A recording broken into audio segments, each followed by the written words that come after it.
আমরা প্রশ্ন করতে চাই, ছাত্রলীগ কবে পুলিশের টিকিট পেয়েছে? তাদেরকে ফৌজদারি আইন হাতে তোলার দায়িত্ব কে দিয়েছে? এই দায়িত্বকে কে দিয়েছে?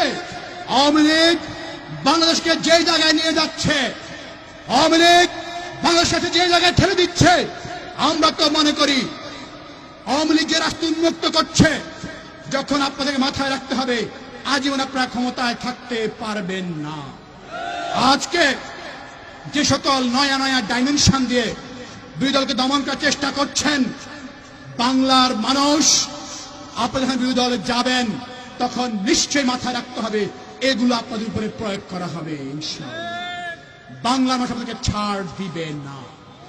সর্বশেষ একটা কথা বলতে চাই, 1971 সালে পাকিস্তান মানুষের ভোটাধিকার কেড়ে নিয়েছিল, বাংলার মানুষ পাকিস্তানকে লাল কার্ড দেখিয়ে দিয়েছে।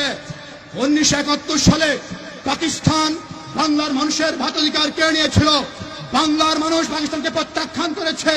1971 সালে পাকিস্তান আমাদের ভোটাধিকার কেড়ে নিয়েছিল, বাসাধিকার কেড়ে নিয়েছিল, বাংলার মানুষ পাকিস্তানের বিরুদ্ধে লড়াই করেছে, সংগ্রাম করেছে। আমরা বিশ্বাস করি যে আজকেও আওয়ামী সরকার বাংলা মানুষের ভোটাধিকার ফিরে দিতে ব্যর্থ হয়, বাংলার মানুষের যার যা কিছু আছে তাই নিয়ে আওয়ামী লীগের বিরুদ্ধে ঝাঁপিয়ে পড়বে ইনশাআল্লাহ।